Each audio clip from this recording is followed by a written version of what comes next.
Welcome to another episode of China Update, where I provide you guys with the most up-to-date political, economic and geostrategic analysis on the world's number 2 economy. My name is Tony. Let's jump in.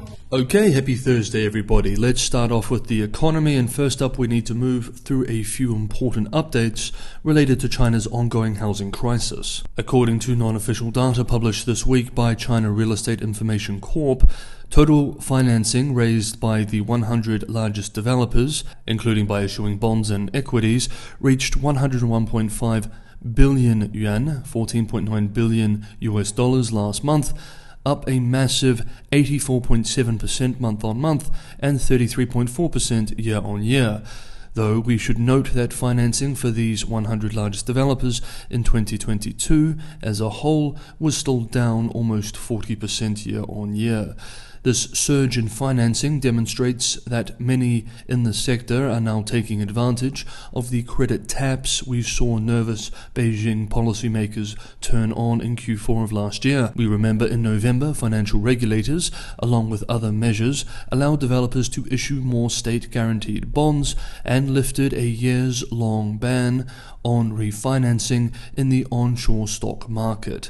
However, the China Real Estate Information Corp analysts in their report, which accompanied the data, warned that the industry is still facing a liquidity crisis, expressing, quote, "A large number of small and mid-sized private developers still have difficulty borrowing money," end quote, adding that there could be more defaults in 2023 as developers have over 550 billion yuan, $82 billion in maturing bonds in the first 3 quarters. By another count, Chinese developers face almost 1 trillion yuan, just a little over $140 billion of onshore and offshore bonds coming due by the end of this year. The cash crunch of 2021-22 burdened developers with unprecedented financial stress that forced many into default or lengthy negotiations with creditors to restructure repayment obligations. According to a Monday report published by analysts at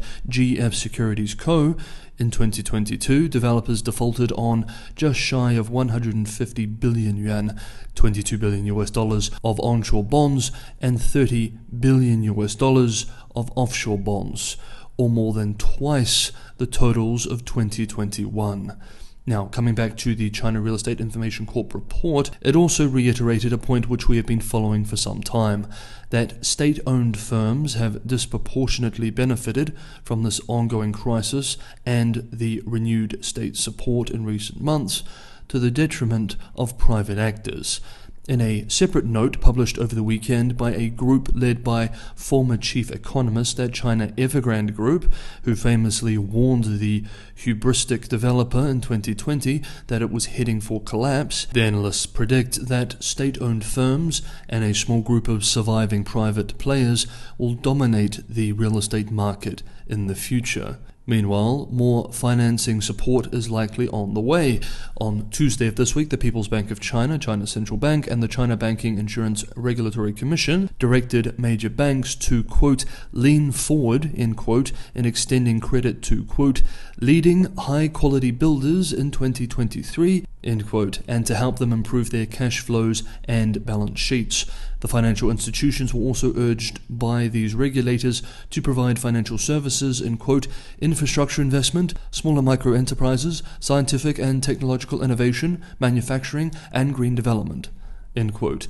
Next up, and while we're still on the economy, this week we received official numbers for the so-called total social financing for the month of December, and by extension for the 2022 calendar year. We remember that total social financing is the euphemistic term Beijing statisticians use for total non-financial sector debt within the entire system: government, household, and corporate debt. According to these official numbers, in December, total social financing rose by 1.31 trillion RMB, up 9.6% year-on-year, and raising total social financing to 346 trillion RMB in 2022, a 10.2% increase over 2021. Let us turn to Professor Michael Pettis, finance professor at Peking University, for the implications of this. This is, after all, one of his areas of expertise.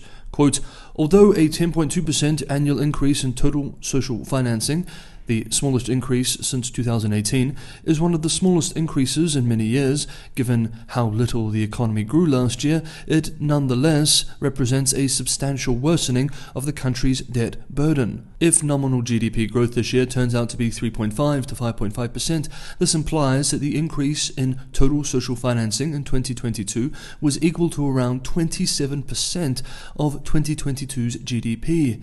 Put another way, each 1 RMB increase in nominal GDP will have been driven by a 5 to 8 RMB increase in debt. End quote. Pettis explains that assuming nominal GDP growth this year is 3.5 to 5.5% also implies a total social financing to GDP ratio of 287 to 292%, up substantially from 2021's 275%. Last year, in short, saw the second highest increase in China's debt to GDP ratio, exceeded only by the 25 percentage point increase in 2020. And of course, this is based on official numbers. The actual situation could be worse. We continue with Pettis. Quote, 2 years ago, I argued that COVID wouldn't change the dynamics of Chinese growth so much as accelerate the deterioration in the growth model. We see this in the consumption, trade, and business investment data, but most clearly in the debt data. The average annual increase in China's debt burden between 2019 and the end of 2023 will have more than doubled the annual average increase in the previous 3 years. End quote. Okay, next up, opening up and public anger.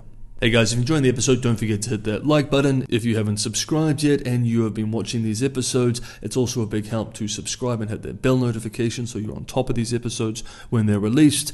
And as always, anyone who can go that extra mile and help me keep this channel sustainable, be part of the community that keeps the channel going every day, Patreon and Buy Me a Coffee links are in the description below. As always, thank you so much everybody for the ongoing support. Okay, up next, China's opening and first wave. Let's first discuss on this theme a growing set of voices outside of China, especially within the overseas Chinese communities, arguing that there is a lot of hidden anger within the country towards the authorities for the poor ending of zero COVID and implementation of opening up. The US-based New York Times, for example, writes yesterday, quote, by undoing zero COVID, the party has empowered its detractors at home and in the West and weakened its position even among its own loyalists, end quote, adding, citing a Chinese academic now based at Oxford University, that there has been a, quote, collapse of public trust, end quote, and, quote, government data policies and experts' opinions have lost credibility within China, end quote. Now, it is difficult to know how accurate these reports are, and our cautious faculties remind us that we have seen exaggerations of similar claims in recent years. However, at the very least, we should examine some of these voices for the sake of fullness in our ongoing coverage of China's opening up. Here is one example this week from a critical China expert. Quote, how Chinese people remember and talk about their experiences during the COVID surge with one another may have real political consequences. At a minimum, the party's carefully crafted can-do image will be shattered by heartbreaking tales of people dying in hospital waiting areas and bodies piling up in crematoriums. Popular demand will grow for an explanation for the lack of preparation. Fissures may emerge inside the party as officials try to shift blame and appease public anger. Ultimately, fiddling with the human toll of the COVID surge will be a losing proposition for Beijing. Fictitious numbers may make the Chinese government look good on paper, but they will fool no one, least of all the Chinese people. End quote.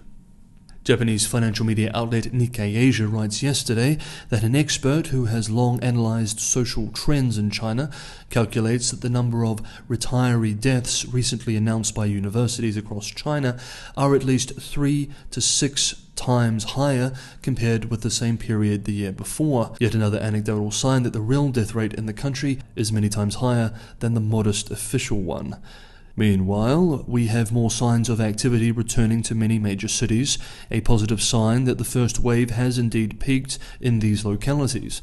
Chinese financial media outlet Yicai reports yesterday that reservations for evening meals served on the 21st of January, also known as family reunion dinners in China, are at 90% of what they were in 2019, and much higher than the zero-COVID years, citing numbers from the state-run Securities Times.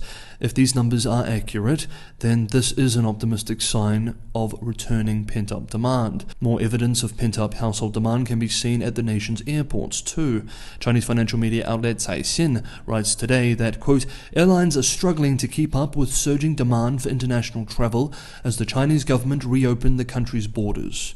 End quote. According to data from ly.com and Veriflight, on Sunday alone, flight bookings were 6 times higher than a year earlier, while the number of flights available that day was 80% higher. Indeed, the surge has been so sudden and acute, the outlet reports, that many airports are struggling to meet the demand, with paperwork, staffing numbers, and pilot shortages being immediate concerns to deal with. But after 3 years of crippling zero-COVID restrictions, creating hundreds of billions of dollars in losses for airports and airlines, having to now catch up to surging demand is not a bad problem to have. We note, however, that this is likely a temporary surge in pent-up demand from households. The true test for the economy will come when demand recedes back to normal levels that may well be much lower than policymakers hope. We will find out in the next 12 months. Okay, that is today's episode of China Update. Thank you so much, everybody, for watching. Have a wonderful day wherever you are, and I will see you all tomorrow.